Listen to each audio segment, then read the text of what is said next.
Hey guys, on to the main event for today. I'm going to be talking about Crisis on Infinite Earths, Part 3. So, final part of the trilogy. Um, Couple things I want to give a shout out to is I really liked how during this final confrontation with these heroes from the various different Earths and the Anti-Monitor, as some of the universes were being destroyed, we actually get to see some of the other universes that, basically they showed kind of every era. They showed the what would probably be considered like, I don't know, maybe the Silver Age or the Bronze Age. Basically, it's like the Justice Friends, the old classic cartoon with Batman in the gray and the blue, and the Wonder Twins. They showed that universe. They were just showing different universes that the Anti Monitor was destroying. So they showed that one. They showed JLA, which is the Justice League I grew up with. That's the Batman, Superman, Wonder Woman, uh, Wally West, Flash, John Stewart, Green Lantern, Hawk Girl, and John Jones, Martian Manhunter. So they showed that universe. They showed Batman the animated series, which is basically what I grew up on as far as Batman goes, as far as TV shows. I grew up on Batman the animated series, and then for live action, obviously I grew up on the Christopher Nolan films. So, well, as well as Batman and Robin, but let's not talk about Batman and Robin. But anyway, I thought that was really cool. They showed these different universes the Anti Monitor was destroying. So basically, this is the last stand. It's these heroes versus the Anti Monitor. We actually are able to find out that the Anti Monitor does have a weakness, and Lex actually. I think it was Lex Luthor from Earth 10. He was actually in contact with the Anti Monitor. He basically stabbed a bunch of people in the back. And by stabbing a bunch of people in the back, I mean he basically killed off entire universes because he was alerting the Anti Monitor to different universes, like their locations, right? Or, different Earths, rather, because once the Earth is destroyed, then the entire universe goes. So he was doing that, but, you know, it seems like, okay, Lex, this has gone way too far. You're always scheming and you're always up to something. But this time, that is true. But this time he was doing it to gather intel and to actually survey the Anti Monitor's power and try and find a weakness. So although he sacrificed probably, and Superman even says like, you killed billions of people, but in his mind he had to do it because he was able to find the Anti Monitor's weakness. So, that was, you know, kind of their ace in the hole. Lex Luthor again. He's so intelligent, man. Like, you love the guy or hate the guy, you can't deny how brilliant Lex Luthor is. Um, and we see that actually he was using Psycho Pirate, who we were introduced in part two. He actually used Psycho Pirate to amplify people's emotions. And basically, although Warworld, the machine Warworld, so although Warworld was feeding off of people's like fear and despair, when we saw Mongol use it, Luthor is able to get Psycho Pirate to turn people's emotions of hope and resistance and courage and bravery into the emotion.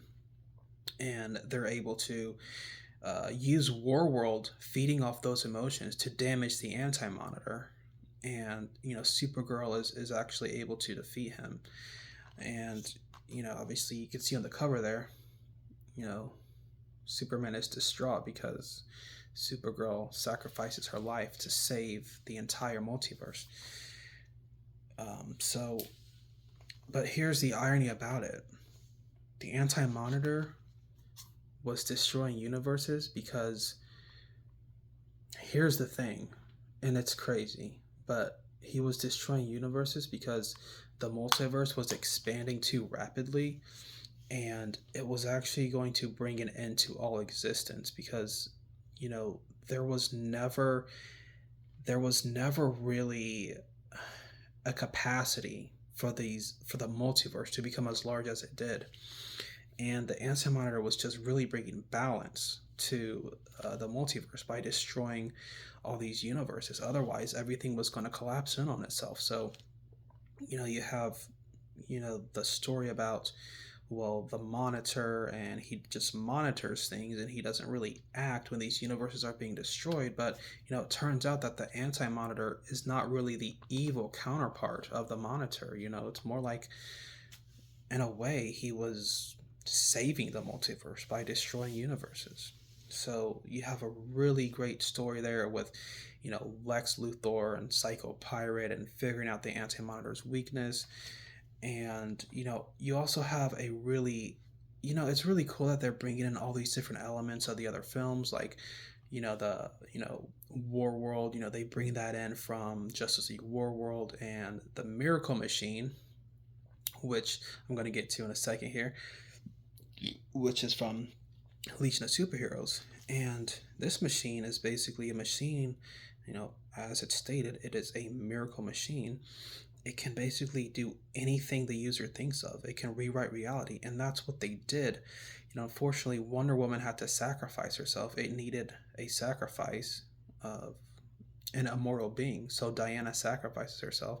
They're able to use this machine to just create one universe, one singular universe. They call it the monoverse, you know, so there won't be a multiverse. But the whole reason this catastrophe started in the first place, man, it's crazy, but Flash is to blame once again for, you know, this calamity happening because, and this goes back to the end of Justice League Apocalypse War, you know, because he goes back in time seemingly to prevent Darkseid from taking over the world, and of course this was New 52, but, you know, unbeknownst to us at the time, he was going back to kill Darkseid, and it's revealed that John Constantine is the one who sent him back to actually destroy Darkseid as a kid, so that would never happen. But in doing so, you know, the multiverse started to, you know, every universe started to like branch off, and, you know, there were different variations, you know, because one decision that you make in the past can alter things for the future, and that's what led to the multiverse. So you have this cool story where Constantine and Dr. Fate were working together, and they're trying to figure out, okay, how do we even get, like, they're like, John Constantine existed before the multiverse, but how is that possible? But, you know, obviously it's explained in here. You just gotta watch it. But, you know, Constantine, Dr. Fate, you know, they're working together, they're doing their thing, you know, they're the magical experts. And yeah, so it was Flash that actually kind of unleashed this whole calamity, and him going back to fix one thing in the New 52 to prevent a calamity caused this other calamity here in Christ on Infinite Earths. So, but yeah, in the end, they seemingly fix everything and merge everything into just one singular universe. This is a really, really good part. It's a great conclusion to the trilogy. Christ on Infinite Earths Part 3, I'd give it a 9 out of 10.